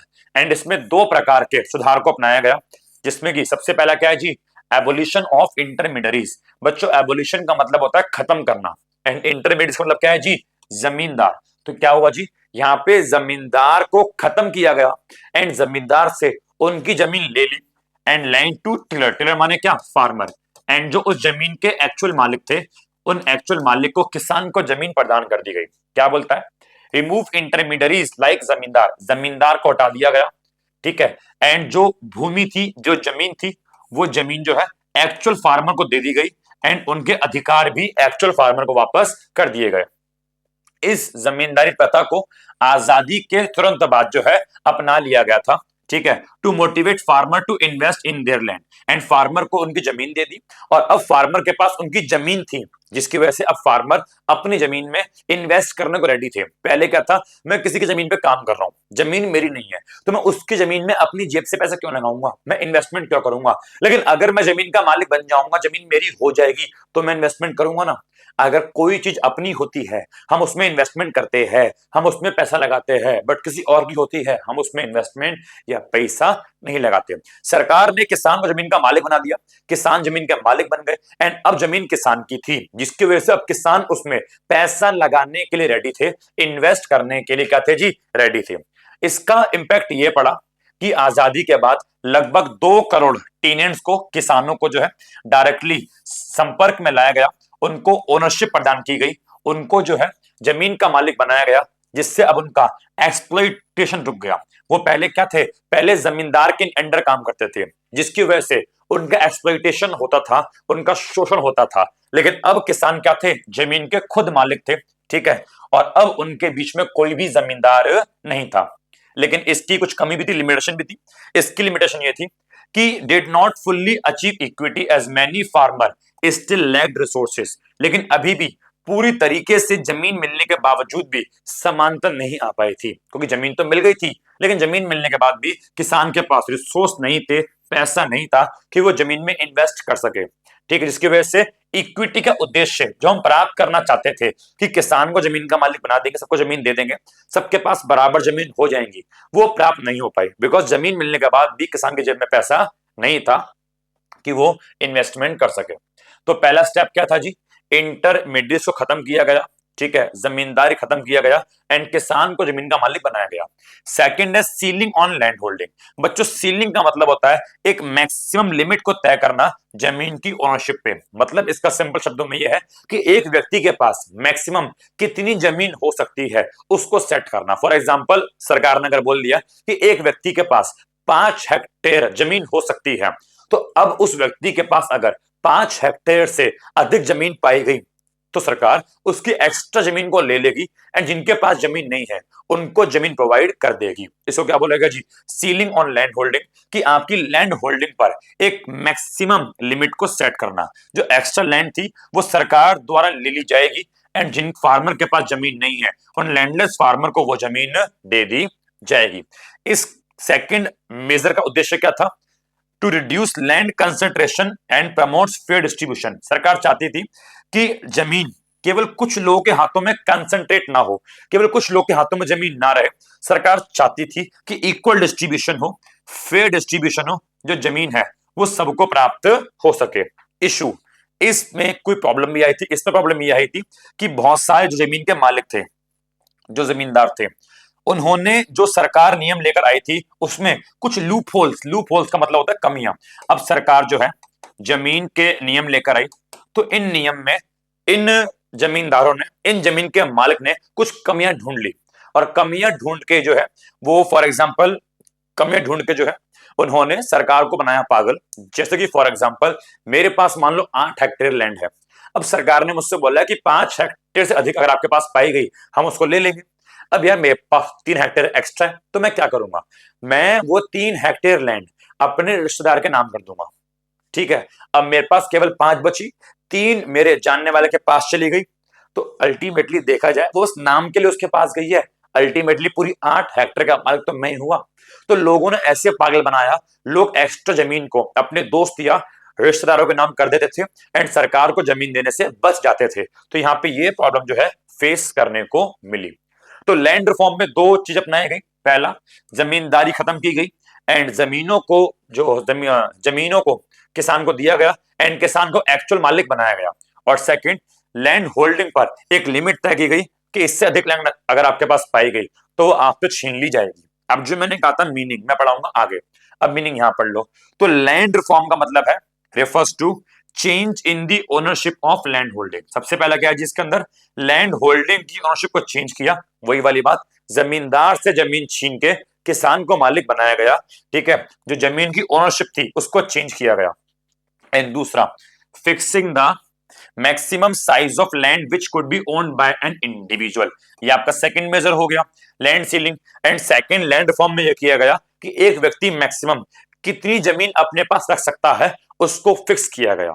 इन दोनों पॉइंट्स को जोड़कर ही क्या बन गया, लैंड रिफॉर्म का मीनिंग। ठीक है जी, तो मीनिंग हो गया, इसके टाइप्स या मेजर्स हो गए। इसके बाद आपका आता है need of land reform and limitation of land reform. पहले बात करते हैं नीड की। लैंड रिफॉर्म क्यों लाया गया, ताकि जमींदारी प्रथा को फिनिश किया जा सके, एंड ऐसा हुआ भी। बहुत सारे जमींदार को फिनिश किया एंड लगभग 2 करोड़ किसानों को जमीन का मालिक बनाया गया। तो पहला, जमींदारी प्रथा को फिनिश करने के लिए। दूसरा, to promote equity, land reform लाया गया ताकि एक समानता आए, अमीर एंड गरीब के पास बराबर की जमीन हो। और इसके लिए याद करो, इसके लिए क्या करा था, एक लिमिट सेट की थी जमीन पर, बोले तो लैंड सीलिंग। ये वाला पॉइंट की, इस वाला पॉइंट की बात हो रही है कि एक लैंड सीलिंग, एक लिमिट तय की गई ताकि जमीन में क्या मिल सके, समानता, इक्विटी प्राप्त हो सके। जो एक्सेस लैंड होती थी उनको लैंडलेस फार्मर को दे दिया जाता था। And third point, land reform क्यों अपनाए गए, ताकि प्रोडक्टिविटी बढ़ सके, ताकि देश में प्रोडक्शन बढ़ सके। जब किसानों को जमीन का मालिक बनाया तो उन्होंने उसमें पैसा लगाया, इन्होंने, किसानों ने इन्वेस्टमेंट करी एंड देश में प्रोडक्शन को और अच्छे से किया, बिकॉज अब खेत उनका था, जिसकी वजह से वो ज्यादा पैसा कमाना चाहते थे। पहले क्या था, वो किसी और के लिए काम कर रहे हैं तो उनको एक फिक्स पेमेंट मिलती थी, तो काम कम करे या ज्यादा, पेमेंट फिक्स मिलनी है तो भाई ज्यादा काम क्यों करे। लेकिन अब किसान खुद जमीन का मालिक था, जिसकी वजह से वो अच्छे से काम करता था, ज्यादा काम करता था एंड इससे देश में प्रोडक्शन बढ़ा। ठीक है, एंड जो हम दूसरे देश पर अपने फूड के लिए डिपेंड होते थे वो डिपेंडेंसी भी क्या हो गई जी, कम हो गई। तो लैंड रिफॉर्म्स को अपनाने के पीछे 3 कॉज थे, लेकिन लैंड रिफॉर्म में कुछ लिमिटेशन भी थी, कुछ कमियां भी थी। पहली कमी क्या, जमींदार कीप लैंड। मैंने आपको वही बोला कि भैया कि कुछ लूप होल्स, जो भी लैंड रिफॉर्म की पॉलिसी लाई थी उसमें कुछ लूप होल प्राप्त कर लिए गए जमीन को अपने पास रखने के लिए। एंड एविक्टेड मतलब होता है भगा देना, एंड टेनेंट्स को भागा दिया टू क्लेम ओनरशिप। इस लाइन का जरा समझो मतलब, फॉर एग्जांपल सरकार जमींदार के पास आई एंड क्या बोला, ये जमीन तुम्हारी नहीं है, ये जमीन उस किसान की है तो तुम्हारा खेत पे काम करता है। लेकिन जो सरकार की पॉलिसी थी उसमें कुछ कमी निकाल के जमींदारों ने क्या बोला, नहीं नहीं नहीं, जमीन उसकी नहीं है, ये रहे मेरे पेपर, जमीन का मालिक मैं हूं, और ऐसे ऐसे करके जमीन खुद रख ली एंड टीनेंट्स को, मतलब वो व्यक्ति जो उसके खेत पे काम करता है उसको भगा दिया। ठीक है, तो वही बोल रहा है कि कुछ लूपहोल्स के माध्यम, कुछ कमी के माध्यम से जमींदार ने खुद जमीन को अपने पास रखा। Second, no benefit for landless worker. इस लैंड रिफॉर्म का उन किसान को कोई बेनिफिट नहीं मिला जिनके पास जमीन है ही नहीं, क्योंकि नाम क्या है, लैंड रिफॉर्म, जमीन से संबंधित सुधार। जमीन है ही नहीं तो आपको उसका बेनिफिट मिलेगा ही नहीं। तो लैंडलेस वर्कर को इससे कोई बेनिफिट नहीं मिला। प्रॉब्लम विद लैंड सीलिंग, ये वाला मैंने पॉइंट पढ़ा कि लैंड सीलिंग के अंदर भी जो है क्या कुछ लूप होल्स आ गए। ठीक है, क्या बोलता है, landlords delayed law through court cases and transfer land to relative. For example वही वाली बात, मेरे पास 8 हेक्टेयर लैंड है, ठीक है, अब मुझे पता है 5 तक की लिमिट है, 3 दोस्त को ट्रांसफर करनी पड़ेगी, तो ट्रांसफर करने का टाइम चाहिए ना। तो होता क्या था कि मैंने सरकार के खिलाफ केस कर दिया कि भाई तुम्हारे इसमें ये कमी है, ठीक है, ये लॉ गलत है। अब वो केस कोर्ट में चला गया, अब कोई चीज कोर्ट में जाएगी, टाइम लगेगा, और जितना टाइम उस केस को कोर्ट में लगा, उस टाइम में मैंने 3 हेक्टेयर जमीन अपने दोस्त के नाम करवा दी। जब तक केस सॉल्व हुआ, केस सामने आया, तब तक मेरे पास जमीन केवल कितनी बची थी, 5 हेक्टेयर। तो लोग करते क्या थे, जो लैंडलॉर्ड है वो सरकार के अगेंस्ट कोर्ट में जाते थे, कोर्ट केस करते थे, थोड़े नियमों को डिले करते थे, एंड उस समय के दौरान उस जमीन को, एक्स्ट्रा जमीन को अपने रिश्तेदारों को ट्रांसफर कर देते थे। और last, lack of government support. Land reform में लास्ट पॉइंट ये कहता है कि हर राज्य सरकार ने लैंड रिफॉर्म को नहीं अपनाया, केवल केरला और वेस्ट बंगाल राज्य था जिन्होंने लैंड रिफॉर्म को प्रॉपर्ली अपनाया, बाकी राज्यों ने नहीं अपनाया। इसकी वजह से बाकी राज्यों में असमानता बनी रही।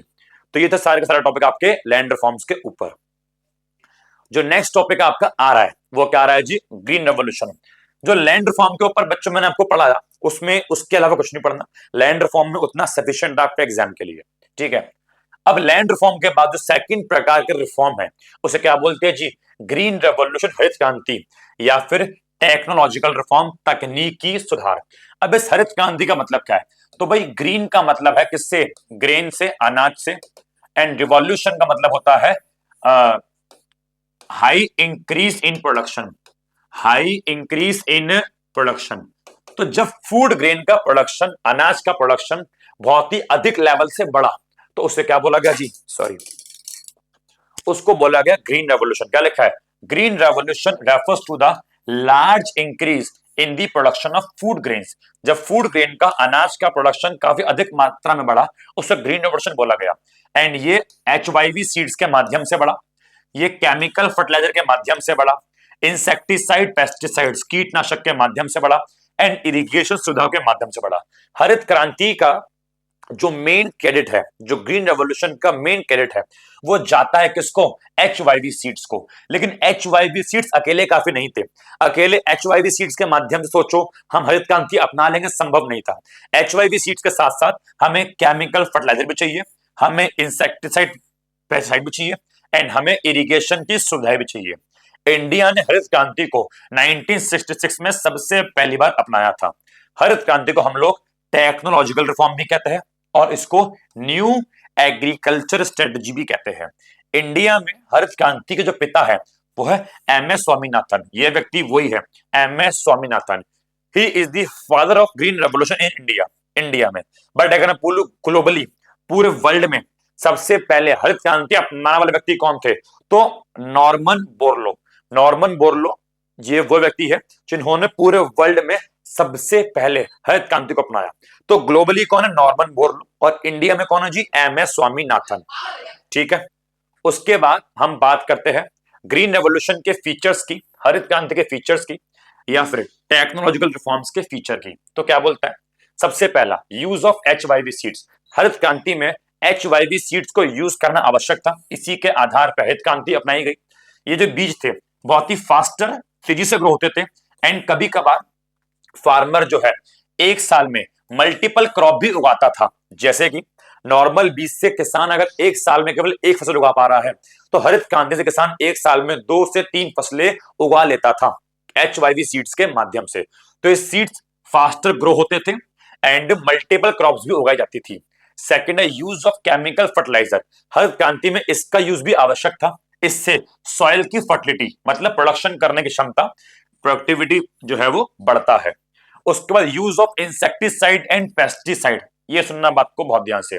जो हरित क्रांति जो HYV सीड्स है, HYV सीड्स कुछ इस प्रकार के सीड्स है कि कीड़े मकोड़े जो है उसकी ओर अट्रैक्ट ज्यादा होते हैं। तो जब HYV सीड्स खेतों में डालते थे तो कीड़े मकोड़े कंपैरेटिवली ज्यादा अट्रैक्ट होते थे HYV सीड्स पर, जिसकी वजह से खेतों में इंसेक्टिसाइड्स एंड पेस्टिसाइड्स का यूज करना बहुत आवश्यक था। इससे हमारी फसलें जो बचती थी कीड़े मकोड़ों से और बीमारियों से।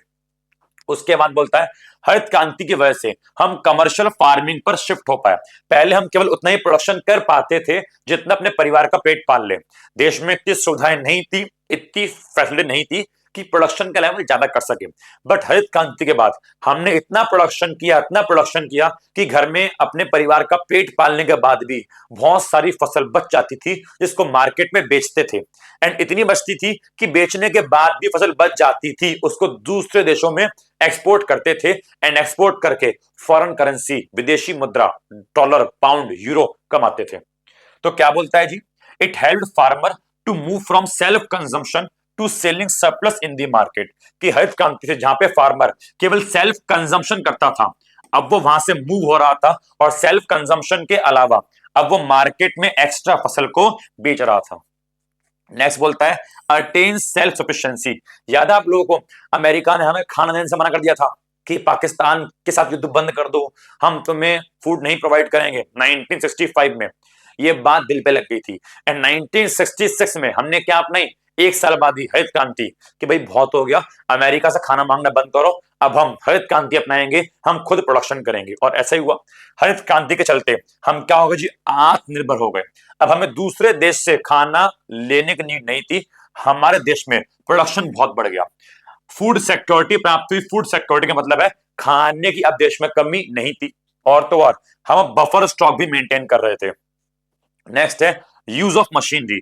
हरित क्रांति में याद रखना मशीन का यूज होना आवश्यक है। आप सोचो कि मैं बिना मतलब केवल बैलगाड़ी के माध्यम से या अपने कंधे पे हल रख के जो है मैं हरित क्रांति अपना लो, संभव नहीं था। हरित क्रांति में सिंचाई को मल्टीपल टाइम करना पड़ता था। हरित क्रांति में जो है थोड़ी मेहनत ज्यादा थी, जिसकी वजह से एक इंसान या जानवर के थ्रू इसको कर पाना पॉसिबल नहीं था। इसके लिए ट्यूबवेल वगैरह, ट्रैक्टर वगैरह, इन सब की नीड पड़ती थी। आप सोचो केवल बारिश हो जाए तो उससे हो जाएगा नहीं, प्रॉपर इरिगेशन करना पड़ेगा, बहुत ज्यादा पानी प्रोवाइड करना पड़ेगा, खेतों को बहुत बार मल्टीपल टाइम उसको जो है जोतना पड़ेगा। ठीक है, तो क्या बोलता है यहाँ पे मशीनरी की भी नीड थी, ट्रैक्टर चाहिए होता था, ट्यूबवेल चाहिए होती थी, इरिगेशन को भी इंप्रूव किया गया ताकि हरित क्रांति को अपनाया जा सके। Increase cat facility. सरकार चाहती थी कि हरित क्रांति भारत का हर एक किसान, गरीब से गरीब किसान भी अपना सके। बट गरीब किसान के पास इतना तो पैसा नहीं है वो ट्रैक्टर खरीद ले, वो ट्यूबवेल लगवा ले, वो अच्छे बीज खरीद ले। ठीक है, बिकॉज बिना ट्रैक्टर, बिना ट्यूबवेल, बिना अच्छे बीज के, बिना फर्टिलाइजर के या बिना इंसेक्टिसाइड्स, पेस्टिसाइड्स के तो हरित क्रांति अपना पाना पॉसिबल नहीं था। आप सोचो केवल HYV सीड हो, हरित क्रांति अपनाना संभव नहीं था। HYV सीड्स के अलावा बहुत सारे खर्चे थे। तो इन खर्चों को पूरा करने के लिए सरकार ने कैट फैसिलिटी, साख सुविधाएं भी प्रदान करी। ठीक है, सरकार ने रूरल बैंकों की स्थापना करी, सरकार ने कोऑपरेटिव लोन की स्थापना करी ताकि किसान को लोन मिल सके एंड किसान अच्छे से हरित क्रांति को अपना सके।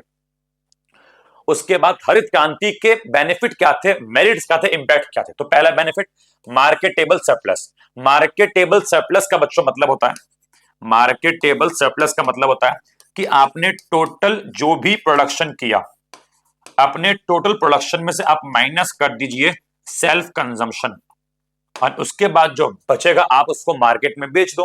फॉर एग्जांपल हमने 1000 किलो उगाया और उसमें से परिवार के लिए कितना चाहिए, मान लो 400 किलो, तो कितना बचेगा जी, 600 किलो। इसे क्या बोला गया जी, मार्केटेबल सरप्लस। अब इस 600 किलो को मार्केट में बेचकर किसान क्या कमाएगा जी, पैसा कमाएगा। तो वही बोल रहा है कि मार्केटेबल सरप्लस मिला।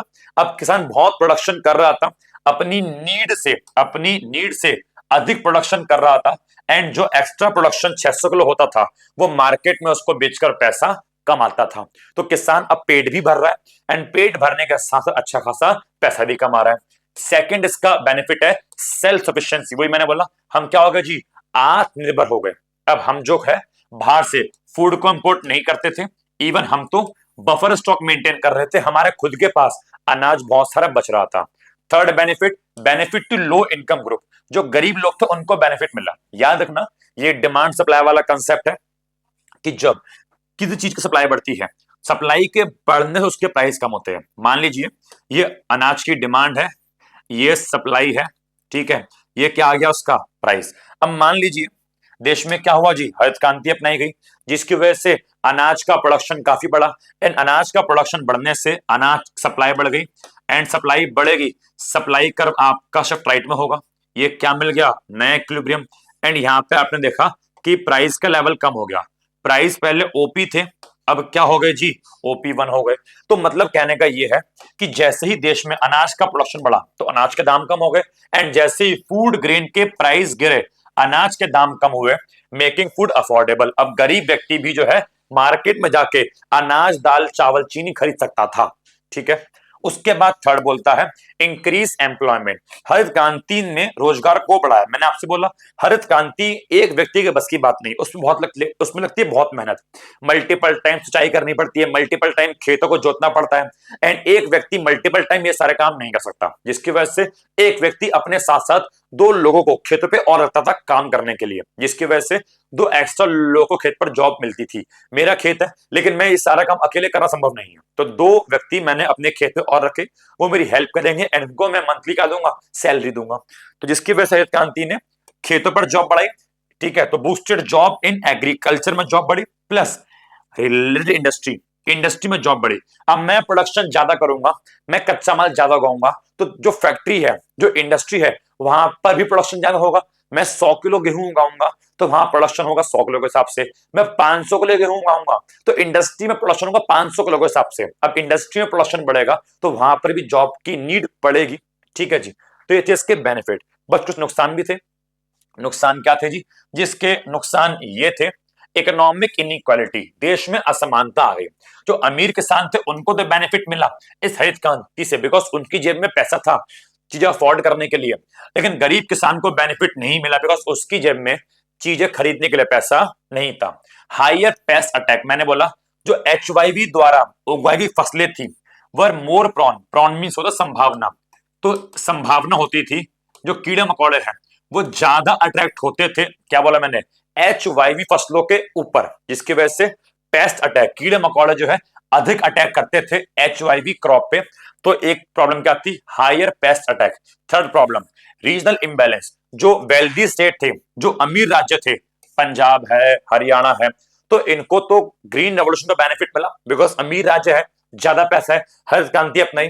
बाकी राज्य को बेनिफिट नहीं मिल पाया, जिसकी वजह से कुछ राज्य अमीर हो गए जिन्होंने हरित क्रांति अपनाई, एंड कुछ राज्य गरीब रह गए। उसके बाद लिमिटेड टू फ्यू क्रॉप। अब जो HYV सीड्स थे, HYV सीड्स हर प्रकार की फसलों के लिए नहीं आते। जो HYV सीड्स थे वो मेनली वीट, गेहूं और राइस, चावल के लिए थे। तो गेहूं और चावल का प्रोडक्शन तो बढ़ा, लेकिन जो बाकी फसलें थी, जो अदर क्रॉप थी, उसमें ज्यादा कुछ वृद्धि देखने को नहीं मिली बिकॉज बाकी फसलों की HYV बीज आते ही नहीं थे। एंड थर्ड क्या बोलता है, वीट सेंट्रिक ग्रोथ, जो देश में ग्रोथ हुई वो अनाज की ज्यादा हुई। ठीक है। एज कंपेयर टू बाकी फसल, बोलता है वीट ग्रोइंग रीजन, वो राज्य जहां पे अनाज की फसल ज्यादा होती थी उनको बेनिफिट सबसे ज्यादा मिला, जिसकी वजह से देश में असमानताएं, डिस्पैरिटीज बढ़ गई। तो ये क्या थी, कुछ इसकी लिमिटेशंस थी, प्रॉब्लम थी।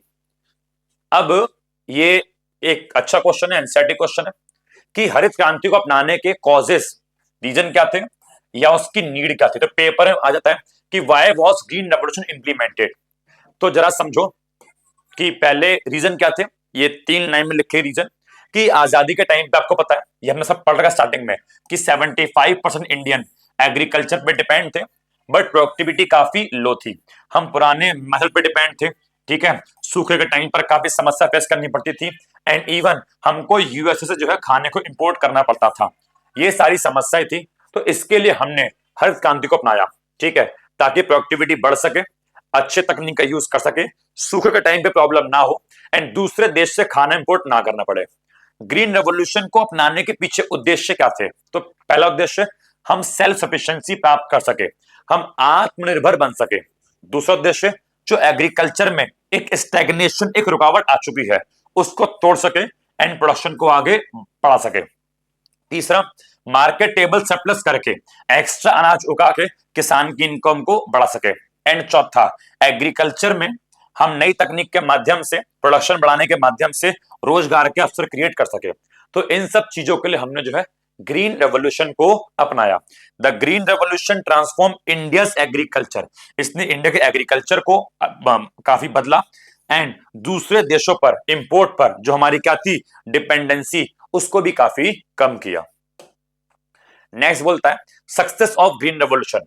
जो बच्चों हरित क्रांति की सफलता है वो 2 फेसेस में पाई गई। सबसे पहला है मिड 60s से मिड 70s का फेस। मिड 60s से मिड 70s का बच्चों मतलब होता है, मैं बताता हूं कि 1965 से लेकर लगभग 1975 का समय। तो मिड 60s से मिड 70s क्या था कि यहाँ पे जो HYV सीट्स थे वो केवल अमीर स्टेट, रिच स्टेट तक ही पहुंचे थे, इनको ही बेनिफिट मिला। पंजाब, आंध्र प्रदेश, तमिलनाडु, हरियाणा, इनको ही बेनिफिट मिला, ठीक है। और पहले फेस में 65 से 75 तक जो मेन प्रभाव था वो गेहूं पर देखने को मिला, जिसकी वजह से पहले फेस में हम ग्रीन रेवोल्यूशन को व्हीट रेवोल्यूशन भी कहते हैं, बिकॉज पहले 10 साल में केवल गेहूं उगे, बाकी अनाज पर कोई इतना बेनिफिट देखने को नहीं मिला एंड केवल कुछ ही राज्यों को बेनिफिट मिला। लेकिन जब समय बीता, फेज 2 आया, मिड 70s से 80s पे आए, इट मीन 1975 से 1985 के आसपास जब हम पहुंचे तो अब HYV तकनीक जो है और अधिक राज्यों तक पहुंच चुकी थी। अब HYV सीड्स केवल पंजाब, आंध्र प्रदेश, तमिलनाडु तक सीमित नहीं था, ये और अधिक राज्यों तक जो है पहुंच चुका था। एंड अब केवल व्हीट तक, गेहूं तक सीमित नहीं था, ये मल्टीपल क्रॉप तक और अनेक फसलों के HYV बीज आ चुके थे। जैसे कि व्हीट के तो थे ही थे, अब चावल के भी HYV सीड्स आ चुके थे, बाजरा के भी HYV सीड्स आ चुके थे, मेस माने मक्का के भी HYV सीड आ चुके थे, ज्वार के भी HYV सीड आ चुके थे। तो अब केवल व्हीट नहीं, 5 फसलों के और HYV सीड्स हमारे पास क्या थे, अवेलेबल थे। तो पहले फेस में ये हुआ एंड सेकंड फेस में ये देखने को मिला, ठीक है। Steps taken by the government to benefit small farmer. अब आपको पता है, मैंने भी आपको बताया कि हरित क्रांति का बेनिफिट जो है स्मॉल फार्मर, छोटे किसान को मिल नहीं पा रहा था, बिकॉज छोटे किसान की जेब में पैसा नहीं था, वो हरित क्रांति का बेनिफिट उठा नहीं पा रहा था। सरकार ने भी इस बात को देखा एंड कुछ स्टेप उठाया। तो step taken by government to benefit small farmer, कि छोटे किसान भी हरित क्रांति का बेनिफिट ले सके, उसके लिए सरकार ने क्या किया। तो बोलता है गवर्नमेंट इंटरवेंशन वॉज नेसेसरी, सरकार का हस्तक्षेप काफी आवश्यक था, ठीक है। Without government support the green revolution would have only benefit rich farmer.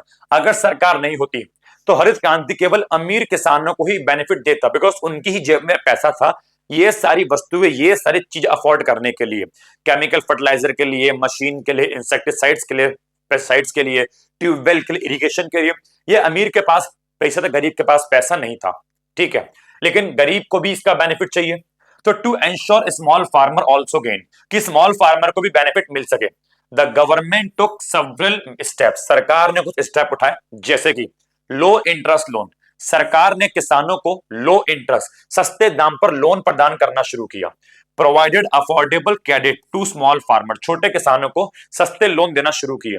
Subsidise input, सरकार ने छोटे किसानों को फर्टिलाइजर है, पेस्टिसाइड्स है, इनको जो है काफी लोअर रेट पे, काफी सस्ते दाम पर प्रोवाइड करवाया ताकि किसान इसे खरीद ले। एंड रिसर्च एंड डेवलपमेंट, आपको याद है ना जो HYV सीड्स थे, उन सीड्स में ये खास बात थी कि कीड़े मकोड़े उनकी ओर अधिक अट्रैक्ट होते थे। सरकार ने इस चीज पर ध्यान दिया एंड सरकार ने रिसर्च एंड डेवलपमेंट करवाया। सरकार ने HYV सीड्स के ऊपर अगेन रिसर्च करवाई, ठीक है, कुछ रिसर्च इंस्टीट्यूट की स्थापना करी ताकि HYV सीड्स को और इंप्रूव किया जा सके एंड कीड़े मकोड़े उसके ऊपर अधिक अटैक ना करे। तो HYV सीड्स को इंप्रूव करवाने के लिए सरकार ने रिसर्च एंड डेवलपमेंट भी करवाया, ठीक है।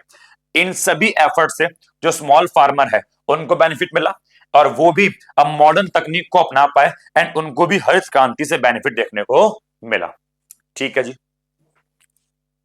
आगे बोलता है a debate over subsidies in India. अब हरित क्रांति भी हो चुका है, अब बात करते हैं किसकी, सब्सिडी की।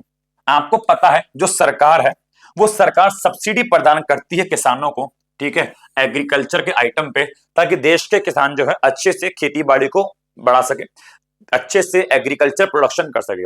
सरकार सब्सिडी लाई थी कि ताकि हर व्यक्ति, देश का गरीब किसान जो है हरित क्रांति को अपना सके। तो वो उस समय नीड भी थी, उस समय देश के लोग गरीब भी थे, देश के लोग के पास पैसा नहीं था, हरित क्रांति को अपनाना था, सब्सिडी प्रोवाइड कर दी, बुरी बात नहीं है, लेकिन वर्तमान में अब सब्सिडी एक डिबेट का मुद्दा बन चुका है, एक चर्चा का विषय बन चुका है। बहुत से लोग बोलते हैं सब्सिडी अभी भी प्रोवाइड की जानी चाहिए, एंड बहुत से लोग बोलते हैं कि नहीं, सब्सिडी अब प्रोवाइड करने की नीड नहीं है, अब तो बहुत टाइम हो गया है, अब तो किसान पैसा कमा चुके हैं, अब किसानों को सब्सिडी प्रोवाइड करने की नीड नहीं है। तो आइए इसके ऊपर देखते हैं। तो आर्ग्यूमेंट्स अगेंस्ट सब्सिडी, अगेंस्ट मतलब कि कुछ लोग क्या बोलते हैं, सब्सिडी अब प्रोवाइड मत करो, तो क्यों ना करें। उन्होंने 4 रीजन दिए। Reason number 1, no longer needed. ये बोला गया कि फार्मर ऑलरेडी अब नई आधुनिक तकनीक को अपना चुके हैं। स्टार्टिंग में नीड थी जब पैसा नहीं था, लेकिन अब भारत का हर किसान के पास लगभग HYV सीड्स है, हर किसान के पास लगभग नई तकनीक है, तो अब सब्सिडी देने की नीड क्या है। सेकंड पॉइंट बोला, बेनिफिट फर्टिलाइजर इंडस्ट्री मोर। सेकंड बोला कि सब्सिडी सरकार जो प्रोवाइड कर रही है, इससे बेनिफिट किसान को कम मिलता है, और इससे बेनिफिट जो कंपनीज है जो ये फर्टिलाइजर बनाती है, इनको बेनिफिट ज्यादा मिलता है। अब जब कंपनी को बेनिफिट ज्यादा मिल रहा है एंड किसान को बेनिफिट कम मिल रहा है, तो सब्सिडी प्रोवाइड क्यों करे। थर्ड बोला, बर्डन ऑन गवर्नमेंट, कि भाई सरकार के ऊपर बर्डन है, कि क्योंकि इस सब्सिडी का बेनिफिट जो है अमीर किसान लेते हैं ज्यादा एंड गरीब किसान लेते हैं कम। सरकार के ऊपर एक बोझ बनता है, क्योंकि सब्सिडी प्रोवाइड करना सरकार के लिए खर्चा है। अब सरकार खर्चा कर भी रही है, सब्सिडी प्रोवाइड कर भी रही है, लेकिन इसका बेनिफिट जिसको मिलना चाहिए, छोटे किसान को, उनको मिल ही नहीं रहा है। अमीर किसान इसका उठा रहे हैं बेनिफिट, तो सब्सिडी प्रोवाइड क्यों की जाए। और लास्ट बोला, लीड्स टू वेस्टफुल यूज, कि कभी कभार ये भी होता है कि सब्सिडी सरकार प्रोवाइड करती है भले के लिए एंड किसान उसका मिसयूज करता है। फॉर एग्जांपल, सब्सिडी प्रोवाइड की गई एग्रीकल्चर में ट्यूबवेल चलाने के लिए। फॉर एग्जांपल, सरकार ने फ्री बिजली प्रोवाइड करी कि किसान लोग जो है फ्री बिजली देंगे तो वो ट्यूबवेल को चला पाए, खेती कर पाएंगे, बट किसान उसका मिसयूज करता है। वो जो है ट्यूबवेल से बिजली कनेक्शन लेकर अपने घर लिया था, अपने घर पे यूज करता है बिजली को, ट्यूबवेल पे नहीं यूज करता। तो वही बोल रहा है कि फ्री बिजली देने से जो है लोगों ने इसका मिसयूज करना शुरू कर दिया था। तो सब्सिडी इसलिए प्रोवाइड नहीं की जानी चाहिए। अच्छा, सब्सिडी प्रोवाइड क्यों, तो कुछ लोग आए कि नहीं नहीं, सब्सिडी अभी भी प्रोवाइड की जानी चाहिए। कुछ लोगों ने सब्सिडी के फेवर में आर्गुमेंट किया। अब फेवर में आर्गुमेंट क्या किए एंड क्यों किए, तो यहां बोलता है कि भाई फार्मर बहुत सारे गरीब है, अगर इनको सब्सिडी प्रोवाइड नहीं करेंगे तो ये आवश्यक वस्तु खरीद नहीं पाएंगे। आपको लगता है कि अब फार्मर के पास, सबके पास इनपुट है, सबके पास तकनीक है, बट ऐसा नहीं है। आज भी बहुत सारे किसान इंडिया में गरीब है और वो इन एसेंशियल इनपुट्स को अफोर्ड नहीं कर सकते, जिसकी वजह से सब्सिडी उनको अभी भी दी जानी चाहिए। सेकंड, एंश्योर इक्विटी, बोलता है अगर हम गरीबों को सब्सिडी प्रोवाइड करेंगे तो गरीब का लेवल बढ़ेगा, अमीर गरीब दोनों बराबर पे आएंगे, एंड जो हमारा ऑब्जेक्टिव है समानता का, हम उस ऑब्जेक्टिव को प्राप्त कर पाएंगे कि प्रिवेंट्स इनकम इनइक्वालिटी, की अगर सब्सिडी देंगे तो आएगी असमानता में कमी आएगी, अमीर और गरीब जो है वो इक्वल लेवल पे आ जाएंगे। एंड थर्ड पॉइंट बोलता है कि सब्सिडी खत्म करना सही उपाय नहीं है। अगर आप चाहते हो कि सब्सिडी खत्म कर दूं तो वो गलत है। आपको ये करना चाहिए, सरकार को ये करना चाहिए कि सब्सिडी खत्म करने की बजाय कुछ ऐसे कदम सरकार उठाए, कुछ ऐसी पॉलिसी लेकर आए कि सब्सिडी का जो बेनिफिट है वो केवल और केवल छोटे किसान को मिले, गरीब किसान को मिले, अमीर किसान को ना मिले। सब्सिडी खत्म करना सही तरीका नहीं है। सब्सिडी में कुछ ऐसे स्टेप उठाओ कि उसका बेनिफिट उन्हीं को मिले जो लोग वास्तव में गरीब हैं। ठीक है, तो ये था debate over subsidies in India. Paper में ये टॉपिक बहुत इंपॉर्टेंट है, एग्जाम में आ जाता है। अब एक क्वेश्चन है, ठीक है, उसके बाद आपका सेक्शन 3 खत्म हो जाएगा। ये एनसीईआरटी क्वेश्चन है, इंपॉर्टेंट है, एग्जाम में आ जाता है। आइए एक बार इसको भी कवर कर लेते हैं। Why did 65% of India's stay in agriculture till 1990? ये बोलता है कि 1990 तक एग्रीकल्चर सेक्टर में 65% पॉपुलेशन एंगेज थी, हरित क्रांति को अपनाने के बावजूद भी। ऐसा क्यों? पहले क्वेश्चन समझो, एंड क्वेश्चन समझना है तो आप इसके आंसर में देखो। देखो भाई, 1950 में 67.5% पॉपुलेशन लगभग एग्रीकल्चर सेक्टर में एंगेज थी। 1990 तक ये पॉपुलेशन 64.9 लगभग 65% के आसपास हुई। जब हरित क्रांति अपना चुके थे, जब देश में इतना प्रोडक्शन हो रहा था, तो अब जो है ज्यादा लोग की नीड थी ही नहीं। अब एग्रीकल्चर में अधिक लोग चाहिए ही नहीं, क्योंकि अब एग्रीकल्चर में नई तकनीक है, नई मशीन है, अधिक लोग की नीड नहीं है, प्रोडक्शन काफी हो रहा है, तो लोग दूसरे सेक्टर में जाकर काम करें ना। 1950 से लेकर 90 तक भी एग्रीकल्चर सेक्टर में पॉपुलेशन कम नहीं हुआ। 67.5% लोग 1950 में एंगेज थे, 1990 तक ये केवल लगभग 2.5% के आसपास घटे। 65% लोग लगभग 1990 तक एग्रीकल्चर सेक्टर में एंगेज थे। ऐसा क्यों? ठीक है, ऐसा इसलिए क्योंकि जब लोग एग्रीकल्चर सेक्टर से बाहर जॉब ढूंढने गए, अब एग्रीकल्चर सेक्टर के अलावा जॉब कहां मिलती है? एक तो आपको मिलती है इंडस्ट्री सेक्टर में और एक सर्विस सेक्टर में। तो जब लोग 1900 बोलो सॉरी, जब लोग एग्रीकल्चर सेक्टर से निकल के बाहर जॉब ढूंढने गए तो देखा कि इंडस्ट्रियल सेक्टर या सर्विस सेक्टर में जॉब है ही नहीं। ठीक है, India failed to transfer its labour into industrial and service sector. जो लेबर है वो इंडस्ट्रियल सेक्टर में नहीं जा पाई, सर्विस सेक्टर में नहीं जा पाई। क्यों? Because industrial sector and service sector develop ही नहीं थे। ठीक है, जिसकी वजह से लोग वहां पे गए एंड देखा वहां पे तो जॉब ही नहीं है, एक काम करते हैं वापस चलते हैं गांव में खेती बाड़ी ही करेंगे।